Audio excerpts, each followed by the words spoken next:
mu'alaf chapter.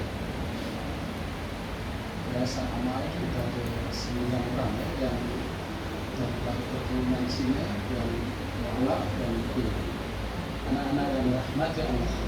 Alhamdulillah, syukur kita kehadirat Allah yang memberi kami khususnya kesempatan untuk berada di Balai Islam ini bersama-sama untuk menjayakan satu program dinama Jelajah Dakwah. Jelajah Dakwah.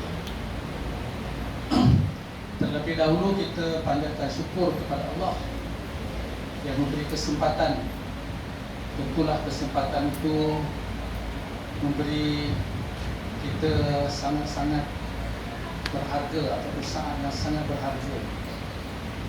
Allah Subhanahu wa taala menyebut di dalam Al-Quran, ya ayyatuhan nafsul mutmainnah, wahai jiwa-jiwa yang tenang. Yang pertama, saat paling tenang ketika kita kecil, saat kita dalam belayan ibu, saat dalam rahim, hati kita sangat gembira, bersangatan gembira kerana kita sedang berada dalam satu tempat yang diciptakan oleh Allah disebut alam rahim. Dan Allah memilihkan kita berada di rahim ibu kita. Namanya mungkin Sumayyah, mungkin namanya Masli, mungkin namanya Lechmi, mungkin namanya, kalau Cina apa? Cina perempuan apa nama Cina perempuan?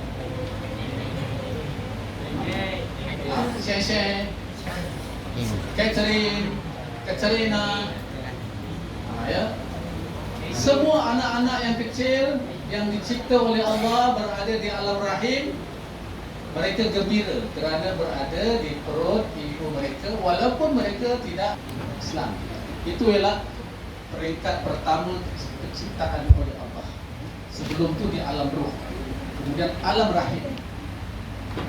Inilah yang seperti mana anak-anak yang di hadapan saya ini, termasuklah yang bercakap. Dahulunya juga berada di alam rahim ibu, seorang ibu.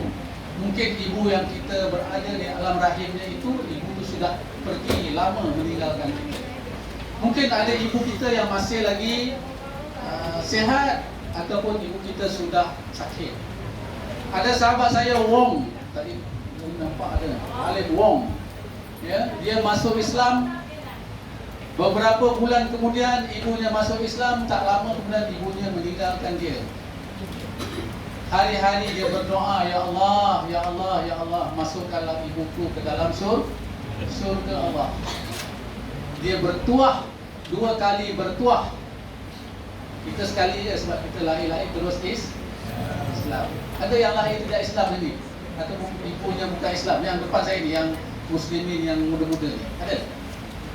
Tak ada, ya. Jadi bertuahlah kita.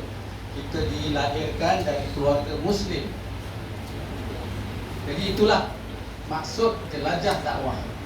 Kita mendalami, mempelajari, orang kata membina pengetahuan tentang sejarah penciptaan manusia itu, supaya mendekatkan lagi kita dengan persediaan untuk menjadi da'i ila Allah. Abang Mazlan ni, Abang Mazlan yang tadi ada orang salah panggil dia Ustaz Mat Cina. Ustaz Mat Cina ni guru besar dia orang, tapi muka ada sikit-sikit iras Ustaz Mat Cina lah, sebab senyum itu naik ke atas. Itu ada gaya-gaya sikit bang. Ya. Ustaz Mat Cina itu pun dilahirkan dari keluarga Islam, kan? Cuma kenapa dia dipanggil Mat Cina?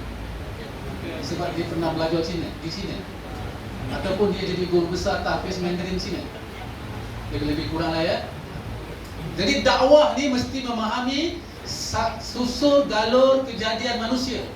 Yang pertama, manusia dicipta oleh Allah dari alam roh. Ditanya dia kepada mereka, alastu birabbikum, apakah aku ni Tuhanmu? Maka roh menjawab, sesungguhnya engkaulah Tuhan. Engkaulah Tuhan satu-satunya Allah. Alastu birabbikum? Qalu bala. Sungguhlah engkau Tuhan. Masa itu setiap kita dalam pelukan kasih cinta Allah. Waktu itulah paling dekat kita dengan Allah. Ni ayat yang Ustaz baca tadi, ya ayat Tuhan nafsul mutmainnah, wahai jiwa yang tenang. Itu ialah ayat yang Allah beritahu irjila rabbiki radiyatan mardiyah. Maksudnya hidup kat dunia sudah membesar dari nikmat kurniaan Allah, beriman kepada Allah, bertakwa pada Allah, menjadi anak yang soleh. Itulah jiwa yang tenang, nanti Allah jemput masuk ke dalam surga. Tetapi perjalanan manusia tentulah panjang, selok beloknya, simpang siurnya. Ni termasuklah anak-anak kita ni, perjalanannya masih panjang lagi. Tetapi tentulah ya, kalau kita kaji ya, kehebatan orang-orang yang mempelajari Al-Quran, yang di hatinya, di lidahnya, zikirnya membesarkan ayat-ayat Al-Quran.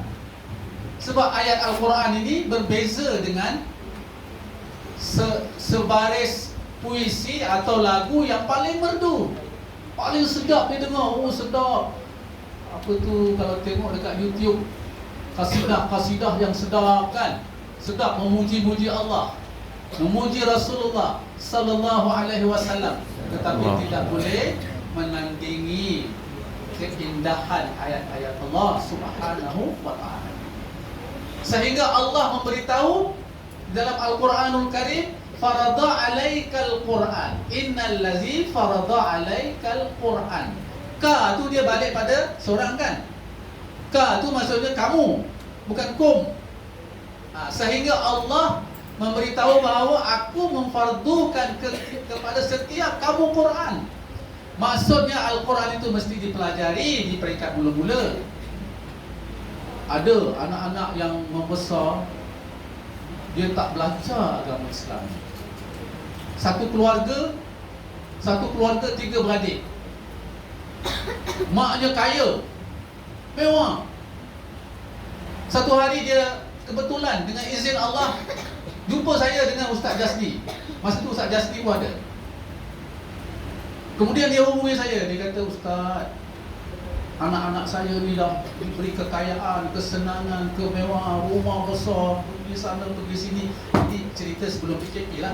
Pergi melancong sana, melancong sini. Tapi anak saya kata, ayah, mak, sebab dia ni dah berpisah dengan suami dia. Suaminya walaupun hidup senang dengan isterinya yang berharta, tetapi terlibat dengan pinjam alung, judi sana, judi sini. Sehingga isterinya tadi, anak-anaknya hidup dalam ketakutan.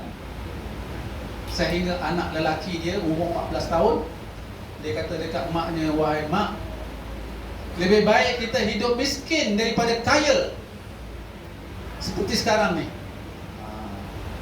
Kalau kita lah hidup kaya, anak-anak kita segala kemewahan ada, takkanlah cakap dengan mak macam tu kan. Maksudnya kita walaupun ada ibu, tetapi kebahagiaan tidak datang kepada kita, tidak berada di keliling kita, di sisi kita.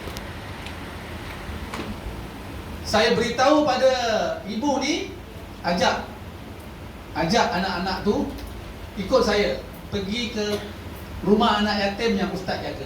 Kami ada jaga rumah anak yatim dalam 20 orang. Anak yatim kecil, ada yang paling kecil 6 tahun. Ada 6 orang tak ada dokumen diri, tak sekolah pun. Cuma belajar Quran. Macam kamu lah belajar Quran basic saja. Kamu dah tentulah lebih advance. Tak boleh ke sekolah, ya, tidak ada tempat untuk mereka belajar. Kita Ustaz ada jaga 6 orang. Saya kata jom bawa anak-anak tu pergi melihat sendiri kesusahan, keadaan, kehidupan anak-anak yatim. Ustaz, dia kata, kalau macam itu esok asar saya bawa anak-anak saya solat asar berjemaah. Kemudian boleh tak Ustaz saya bawa KFC? Boleh sangatlah, bawa. Ya. 3 orang anak dia, seorang lelaki, 2 perempuan. Pergilah ke pusat anak yatim Ustaz tu, dah siaplah ada gambar-gambar semua ya. Hari ni adik-adik tahu apa yang berlaku. 2 anaknya ke sekolah tahfiz Ustaz Safidin. Kenal Ustaz Safidin? Kita pernah dengar ya? Dua anaknya yang lelaki dengan yang perempuan tengah belajar di sekolah Tahfiz Ustaz Sari. Yang perempuan belajar di sekolah Ibnu Khaldun. Sebelum tu sekolah biasa. Dikeluarkan anak-anak tu, dan bagaimana anak yang dua orang ini boleh bersedia, boleh memilih untuk belajar di Tahfiz macam anak-anak yang ada di hadapan ustaz pada malam. Kerana mereka cinta kepada suasana kehidupan Islam yang sebagaimana Allah sebut, ya ayyatuhan nafsul mutmainnah, jiwa yang tenang. Yang selama ni dia tidak tenang di rumah. Ada kemewahan, ada TV-nya besar, makan minum segala macam boleh, tak kira masa, tak kira waktu. Pesan dengan Grab sampai, apa juga makanan. Just ayo. Tetapi bila Allah campakkan ketenangan, kemudian apa yang berlaku, maknya pula jadi gelisah. Sebab anak yang seorang ni, yang bongsu, duduk dengan ibunya. Ustaz, dia kata 40 hari saya tak tidur, tak lena tidur, teringat anak. Sebab sebelum ni anak-anak 3 orang tu duduk dengan ibu, tetapi ibunya, anak-anaknya seringkali memberon.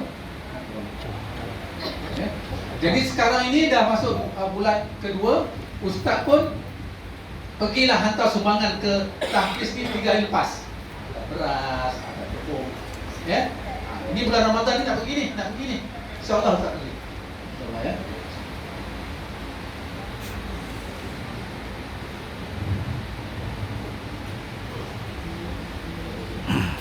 Akan hantar sumbangan sempena bulan Ramadan. Niat hati sebenarnya nak jumpa 2 orang ni, nak tengok perubahan yang berlaku kepada 2 anak, walaupun baru 2 bulan. Jadi anak-anak sekalian, ketenangan, kebahagiaan itu bukan aspek luaran, tapi aspek dalaman. Lihat bangsa-bangsa yang maju seperti Korea, Jepun, anak-anak mudanya sentiasa disibukkan dengan alam pekerjaan. Seawal daripada mereka lepas universiti, alam pekerjaan. Bekerja, terus bekerja, siang bekerja. Tapi di negara maju seperti Jepun, Korea, bekerja tak lebih 8 jam. Tetapi waktu malam mereka tertekan, sehingga jika hari Minggu kebanyakan mereka ialah menjadi penagih-penagih Arab. Tidur di kaki-kaki 5 jalan, bergelimpangan, tidak terurus. Ramai yang akhirnya membunuh diri. Tahu tak negara yang paling banyak membunuh diri antaranya ialah Korea dan Jepun. Tapi anak-anak kecil kita suka tengok filem Korea, filem Jepun. Apakah aspek pengajaran yang kita boleh dapat di 2 negara ini? Haji Rahmat boleh cakap. Sebab apa? Dia dah sampai ke Osaka, dia dah sampai ke Nagasaki, dia dah tubuhkan cawangan parti dia kat sana tu, cawangan bulan dekat Osaka. Osaka ya Haji Rahmat ya? Osaka ya? Hiroshima. Nagasaki? Hiroshima. Dah sampai tu. Aku tak sampai lagi, tak tahu bila. Mungkin dah lepas ni, kalau ada rezeki aku pergilah ya. Jadi negara yang di mana kejadian-kejadian bunuh diri antara yang tertinggi di dunia. Tetapi ingat anak-anak sekalian, negara-negara ini juga antara yang mencatat peningkatan dari kalangan orang-orang yang mula berjinak-jinak dengan Islam. Ada artis yang masuk Islam, keluar dekat YouTube. Dia pun ceritalah macam mana dia jatuh cinta dengan Al-Quran, dia tengok Quran, dia baca Quran. Dalam terjemahannya, akhirnya dia memilih untuk menjadi seorang Islam di alam roh, alam rahim. Kemudian kita keluar mengenali dunia, mengenali kehidupan di dunia. Hari pertama kita keluar, Allah Subhanahu wa Ta'ala menyebut dalam Al-Quran bahawa yang pertama dicipta oleh Allah ialah pendengaran. Pendengaran ni hanya satu arah saja. Dia dengar satu arah saja, dengar saja. Yang pertama azan, iqamah. diperdengarkan azan dan iqamah. Seminggu ataupun 2 minggu kemudian baru dia boleh celik mata dan melihat, oh ini ibunya. Inilah ibunya yang melahirkan dia, yang tadi dia berada di alam rahim. Oh inilah wajah ibuku. Tetapi bila kita dewasa, penglihatan ini boleh diperluaskan. Dia punya skop dia. Selain kita dapat melihat, kita juga dapat mengintai. Mengintai-intai, menjeling-jeling, kan? Kalau ada yang dah mula nak jatuh cinta, pandai klik-klik mata. Nasib baiklah dekat sini tak ada pelajar tahfiz Musliman. Tak ada ya? Tak ada? Tak ada. Tak ada? Ada? Ada? Ada. Mungkin ada juga yang menjeling-jeling tengok. Sekali tak apa, 2-3 kali tengok. Ya? Jadi kita jaga pemandangan itu mestilah dipelihara dan dijaga. Ya? Sebab Allah akan tanya, inna sam'a wal basara wal fuada kullu ulaika kana anhu mas'ula. Sesungguhnya pendengaran, penglihatan, hati akan soal tanya oleh Allah Subhanahu wa ta'ala. Jadi kita kena jaga dan pelihara pendengaran kita, mendengar ayat-ayat Al-Quran yang dibacakan, puji-pujian kepada Allah, Rasulullah sallallahu alaihi wasallam. Masya-Allah, dekat sini terpelihara, terjaga. Ya, kalau kita duduk di rumah kita sendiri, kita bebas, ya, menonton rancangan-rancangan TV. Sini ada peraturannya, ada waktu-waktunya, aktiviti-aktivitinya. Masya-Allah, kita hanya mendengar perkara-perkara yang baik saja. Wal basar, penglihatan. Masya Allah, tadi daripada jetty pulau pelabuhan, ya, nak sampai ke sini, kami melihat lautan yang luas terbentang. Ustaz dulu pernah khutbah dekat sini hari Jumaat, masih tahfiz belum ada lagi. Khutbah di sini, naik dekat mimbar, cari teks khutbah tak jumpa. Tadi pegawai agama kata, Ustaz khutbah dekat Pulau Ketam, ingatkan adalah teks khutbah. Tak ada teks. Ustaz pun khutbah lah, habis khutbah, ada satu pasangan keluarga orang asli daripada Sungai Dua nak masuk Islam, 6 keluarga. Hanya dengan sebab satu khutbah, satu ceramah. Sebab ni pendengarannya boleh menapis, boleh mendengar ucapan dan kata-kata yang sebelum dia tidak pernah didengar kalimah-kalimah itu. Inilah dakwah. Jadi kita kena sampaikan. Penglihatan, hari-hari nampak tempat ni, tapi pertama kali nampak bagaimana suatu majlis, satu program yang memuliakan mereka sebagai insan dan manusia. Kita layan dia baik, bagi dia makan, bagi dia minum. Sebab majlis tu selepas daripada khutbah ada makan minum. Kita layan dia, kita hudurkan. Rupa-rupanya itu pun boleh menjadi sebab untuk dia bersyahadah. Jangan main-main ya anak-anak ya, pendengaran dan penglihatan dan hati.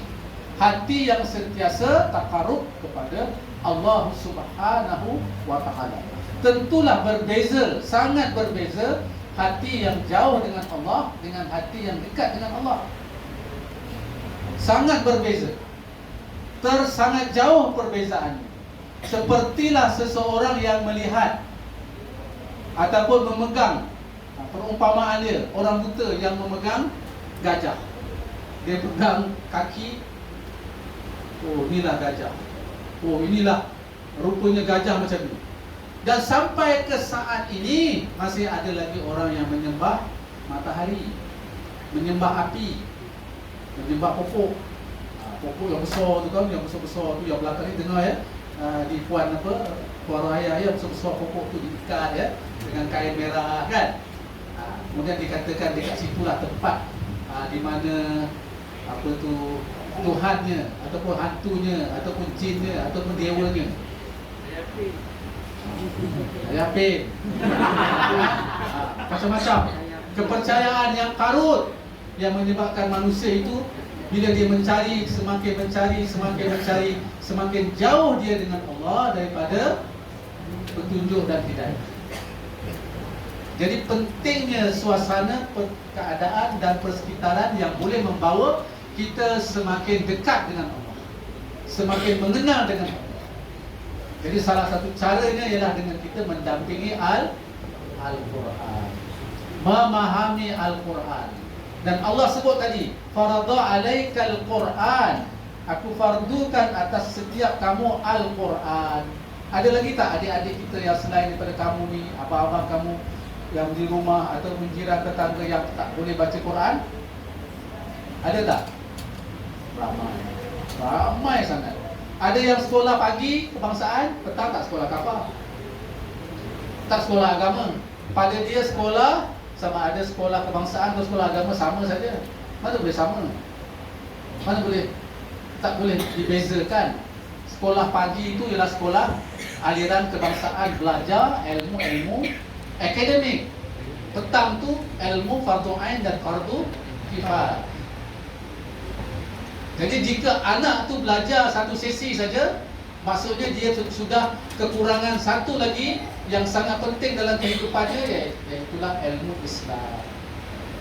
Jadi di sini ustaz yakin dan percaya ilmu-ilmu yang disampaikan oleh guru-guru, ustaz-ustaz boleh melayakkan kamu satu hari nanti menjadi ustaz-ustaz, menjadi da'i-da'i ilallah. Kita Yayasan Amal Malaysia, Ustaz Yayasan Amal, Ustaz Yayasan Amal, kita ada pusat dakwah serantau, masuk tahun yang ke-10 lah.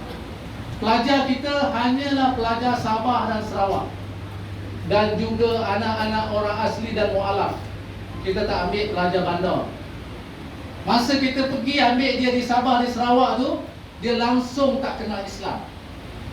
Hanya kerana ada satu atau kampung tu yang pernah belajar di PDS, mengajak dia belajar di PDS. Hari pertama dia nak keluar dari kampungnya dengan sehelai sepinggang saja. Sehelai sepinggang. Pakaian yang dia bawa tu, itulah yang dia pergi ke airport. Sampai di airport kita belikan jubah, belikan kupiah, baju Melayu dan seumpamanya. Daripada kosong, tak kenal alif, tak kenal ba, tak kenal ta. Mungkin alif Batak ataupun ABC dia kenal. Belajar 3 tahun. Belajar 3 tahun. Belajar basic Islam. Bayangkan punya susah tu. Ada yang lari malam pun ada. Sampai satu hari tu ustaz jalan dekat satu pasar raya, singgah dekat pasar raya tu, satu budak tegur, Assalamualaikum. Dia memang kasar sikit orang Sabah Sarawak. Assalamualaikum. Waalaikumsalam. Ustaz, kenal saya tak? Macam tak kenal. Saya lah pelajar PDS. Tapi larilah ustaz, tak tahan. Tak tahan belajar. Sini ada yang lari? Ada? Lari? Ada lari? Ada lari? Ada, mesti ada. Ustaz Jas pun anak dia tahfiz. Tadi baru ziarah anak dekat tahfiz. Bercucur air mata anak dia. Baru masuk sebulan aja. Seminggu baru masuk seminggu. Nangislah anak tu nak ikut balik. Lari. Satu masa Dr. Halimah pernah dengar nama dia? Dia selalu datang sini buat satu program namanya GEMS, Generasi Idaman Selangor. Tahun baru pergi straight dakwah ke kompleks beli belah ke kelab-kelab malam. Ustaz pergilah kelab malam. Dah salah kan. Assalamualaikum ustaz. Siapa pula kamu ni? Ustaz tak kenal saya. Saya PDS lah. Tapi saya sudah campur lari ustaz, saya kerja sini. Kerja dekat kelab malam.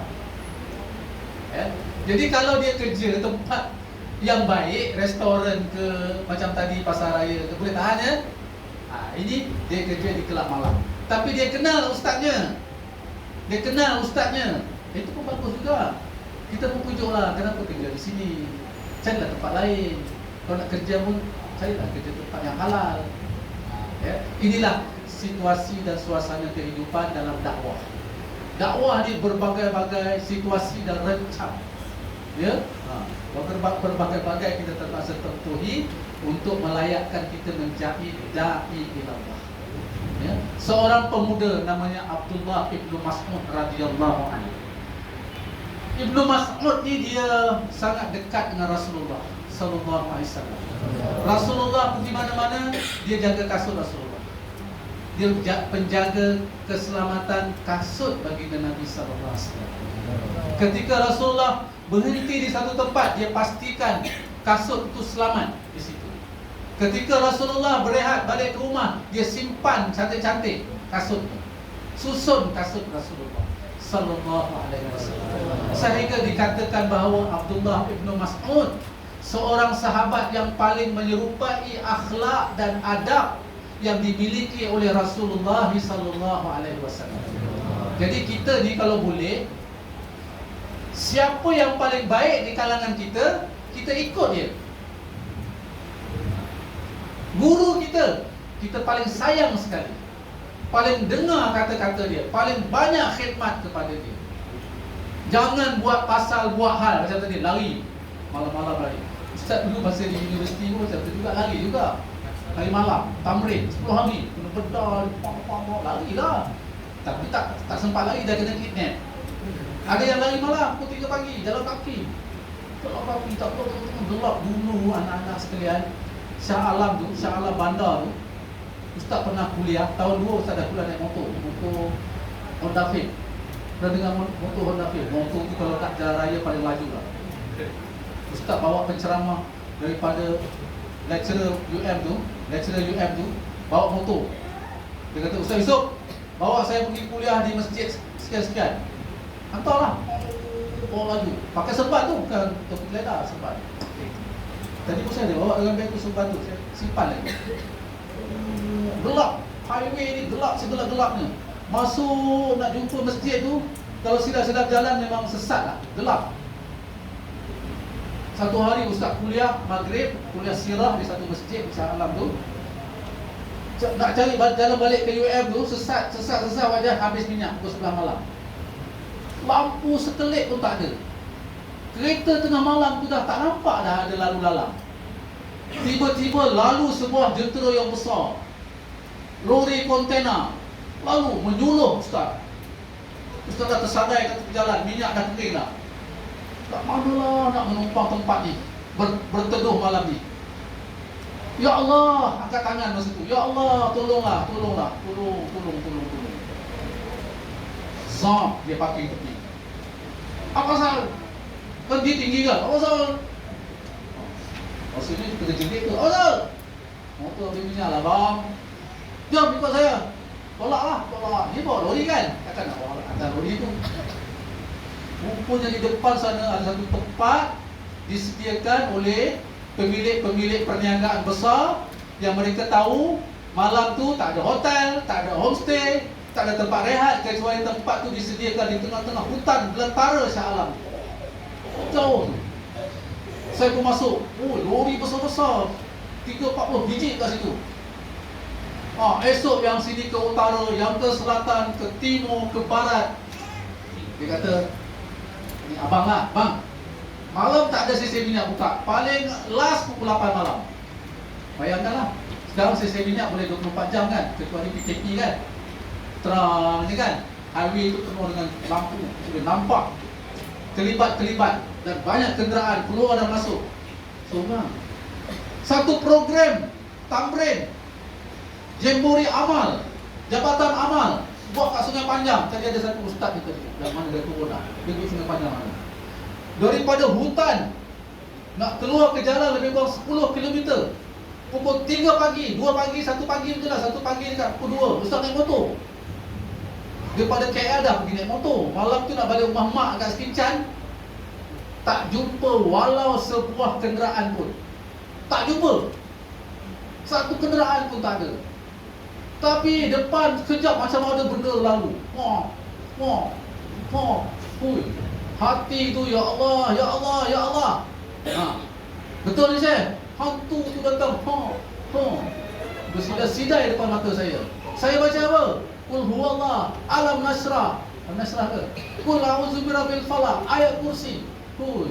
Tapi kuatkan hati itu. Hati itu mesti kuat. Ketakutan tu boleh diatasi dengan ayat-ayat Al-Quran. Sampai dekat rumah pun dekat 3 pagi ketuk pintu, mak cakap, "Woi, so malam subuh kau datang rumah balik." Dia tak tahu saya tadi bertempur dengan hantu jin. Di jalan yang gelap, tak ada walau satu lampu dan satu rumah pun. Daripada Sungai Panjang tu sampai ke Sungai Besar tu, tak ada lampu, tak ada satu kereta pun lalu. Memang pada waktu itu, masa itu tak ada. Zaman sekarang tengoklah 24 jam. Pergi mana-mana pun kedai pun buka, pasar raya, restoran pun ada yang 24 jam, kelab-kelab malam. Nasib baiklah PKP ni menyebabkan banyak perkara yang sepatutnya dahulunya tidak berlaku, yang menjadi punca kepada manusia jauh daripada Allah Subhanahu Wa Taala. Hari ini benda-benda tidak beroperasi mengikut kebiasaannya. Jadi anak-anak PDS ni 3 tahun belajar, balik ke Sabah, jadi apa? Jadi da'i ilallah sepenuh masa. Kerjanya jadi da'i saja. Satu. Yang pertama, dia jadi guru Quran di pedalaman, di kampung-kampung yang jauh daripada bandar-bandar.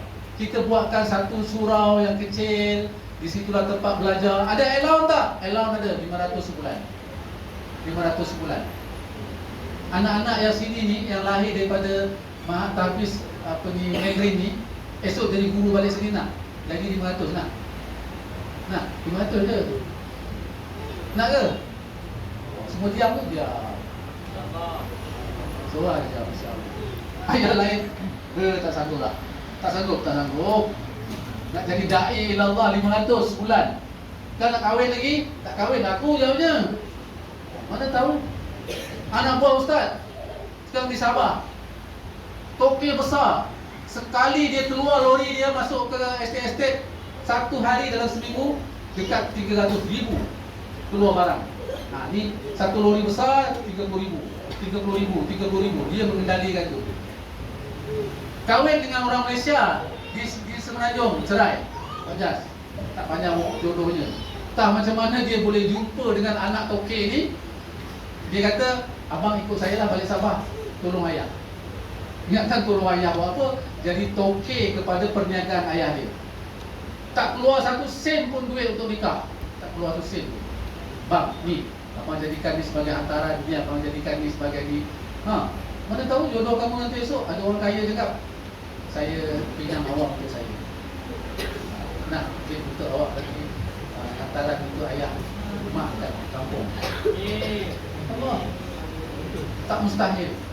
Allah boleh buat apa saja yang Allah kehendaki untuk kebaikan kerja-kerja dakwah. Ya. Jadi inilah pengajaran yang kita dapat. Jadi anak-anak PDS ni dia balik Sabah, dia jadi guru mengajar Quran, mengajar masyarakat di pedalaman. Sehingga hari ini mereka dah mengislamkan tidak kurang daripada 3,000 orang rakyat Sabah dan Sarawak. Azam anak-anak ya, dengan Quran. Tanam cita-cita jadi da'i ilallah dan jadi da'i sepenuh masa, dalam waktu yang sama menjadi orang kata apa, teknokrat pemikir Islam yang menyumbang kepada kemajuan dakwah, kemajuan Islam di negara. InsyaAllah melalui pengalaman kamu belajar di sini, InsyaAllah tanamkan keazaman itu, kuatkan cita-cita dan keinginan untuk da'i. Jadi di belakang sana kita ramai tu ya, yang muslimat. Di sana tu ramai tu kakak-kakak kita tu yang asalnya bukan Islam, nampak. Cuba toleh ke belakang sekejap. Toleh lah. Toleh tu pintai. Toleh dengan kepala-kepala sekali. Cuba tengok, tu. Itu yang kakak kita yang sebelah kiri tu, semua tu mereka dulu sebelum ni adalah bukan Islam. Ya, mereka sangat berminat datang pada malam ini bersama dengan kita. Mudah-mudahan dengan sebab doa-doa mereka, Allah akan pimpin kita menjadi hamba-hamba yang bertakwa kepada Allah Subhanahu wa Ta'ala. Sekadar itulah. Jadi lepas ni kita solat Isya, lepas tu kami jemputlah, kita ada review sikit. Kita bawa ada pelakau sendiri, mentarang sikit. Mentarang dan dengan mentarang. Mentarang ni dia makanan laut. Dia kupang tu dia pendek, mentarang ni dia lagi panjang. Ya, kita batal itu nanti kita makanlah seberapa yang ada bersama-sama. Aku qauli hadza wa astaghfirullah. Wassalamualaikum warahmatullahi wabarakatuh.